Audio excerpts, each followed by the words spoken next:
आज के पाठ में भावेश योग के विषय में बात करते हैं। भावेश दृष्टि योग, भावेश लाभ योग, भावेश द्विद्वादश योग, भावेश षष्टक योग। अब यहाँ पर मेष लग्न की कुंडली है। भावेश योग जब दो या दो से अधिक भावेशों का योग हो तो भावेश योग होता है।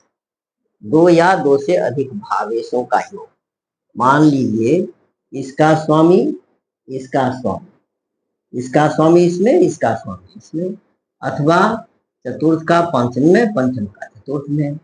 भावेश का चाहे दो हो या दो से अधिक हो, है ना।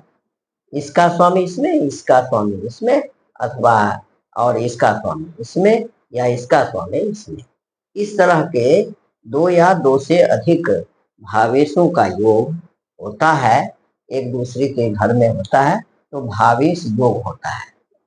अब जैसे केंद्र और त्रिकोण के भावेश का योग, केंद्र तो ये है 1, 4, 7, 10, ये केंद्र है। केंद्र और त्रिकोण, त्रिकोण है 5 और 9, ये तो इनका और इनके भावेशों का योग क्या होता है? शुभ होता है। अब जैसे केंद्र है 1, 4, 7, 10, ये केंद्र है। अब ये 5 और 9 है। इसका स्वामी, केंद्र का स्वामी त्रिकोण में, त्रिकोण का स्वामी केंद्र में, चाहे इसमें हो या इसमें हो या इसमें हो या इसमें हो। तो इस तरह ये त्रिकोण है, इसका स्वामी इसमें या इसका स्वामी केंद्र में, केंद्र का स्वामी त्रिकोण में, केंद्र का स्वामी त्रिकोण में। इस तरह का योग यदि बनता है तो वह अच्छा माना गया है। वह केंद्र और त्रिकोण के स्वामी यदि परस्पर स्थान में होता है तो इसको हम परस्पर संबंध भी कहते हैं, परस्पर स्थान संबंध भी इसको हम कहते हैं, कहेंगे। और ये केंद्र और त्रिकोण के भावेशों का संबंध शुभ होता है। अब 6, 8, 12, 6, 8 और ये 12, ये जो भावेश है, इसके भावेश, इसका स्वामी, इसका स्वामी और इसका स्वामी, इसका यदि योग होता है, माने छठे का स्वामी यदि 8वें में, 8वें का स्वामी 12वें में, 12वें का स्वामी छठे में, इस तरह का यदि होता है, या दृष्टि भी यदि है तो भी 6, 8, 12 अशुभ होता है। 6, 7, 8 3 होता है, 8, 9, 10, 11, 12, 1, 2, 3, 4, 5, 6, है ना, 11वां स्थान बनता है। तो इस तरह ये 6, 8, 12 भावेशों का योग वो अशुभ होता है, वो शुभ नहीं होता है। जिसकी कुंडली में इस प्रकार का योग हो तो वह अशुभ होता है। भावेश दृष्टि, इसमें दृष्टि योग होता है। यदि एक मान लीजिए ये केंद्र है और ये त्रिकोण है, केंद्र में बैठ करके वो त्रिकोण को देख रहा है, या एक दूसरे को इस त्रिकोण में बैठ करके केंद्र को देख रहा है, तो वह परस्पर दृष्टि संबंध भी होता है, परस्पर स्थान संबंध भी होता है, परस्पर दृष्टि संबंध भी होता है। लाभ योग, लाभ योग होता है यदि 3, 11 का संबंध है, तीसरे भाव और 11 भाव का संबंध है ना। तीसरे भाव का भावेश यदि 11वें में हो, 11वां भाव का स्वामी यदि तीसरे में हो, चाहे ये तीसरे भाव का स्वामी इसको देख रहा हो, इसका स्वामी इसको देख रहा हो, इस तरह यदि एक दूसरे के स्थान में होता है तो लाभ योग होता है। इसमें क्या होता है? संपत्ति देता है, ये योग संपत्ति को देगा। मान लीजिए 3 है, 1, 2, 3, 4, 5, 6, 7, 8, 9, 9वां स्थान पड़ा।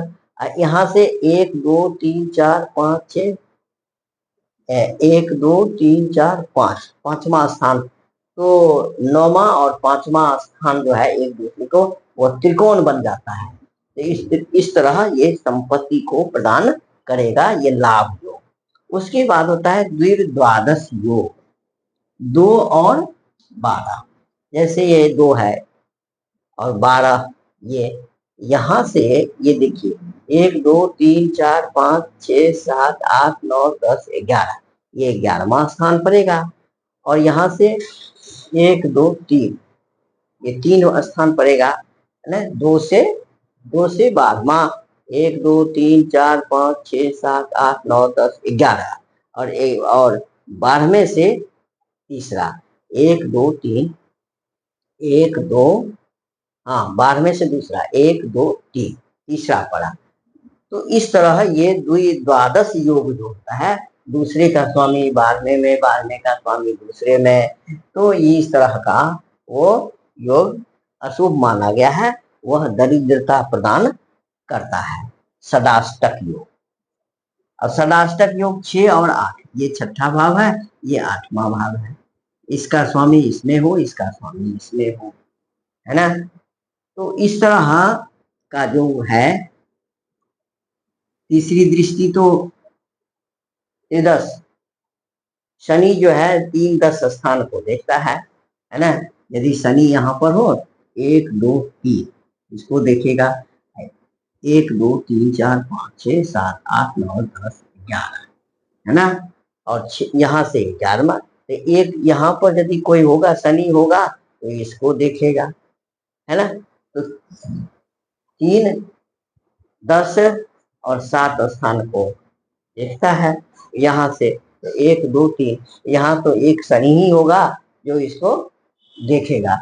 और 1 2 3 4 5 6 7 8 9 10 11, 11वें एकादश दृष्टि तो किसी ग्रह की है नहीं, है ना। तो इस तरह ये 6 और 8, ये सदाष्टक योग बनेगा। सदाष्टक योग दुख कारक होता है, इसमें हर प्रकार के धन संपत्ति का नाश होगा, कष्ट होगा, रोग आदि का भय रहेगा। तो इस तरह का ये भावेश के साथ ये योग बना, भावेश दृष्टि योग, भावेश लाभ योग, भावेश द्वादश योग, भावेश सदाष्टक योग। अब इतना ही इसमें अभी अभ्यास कीजिए, आगे फिर हम अगले योग के विषय में बात करेंगे।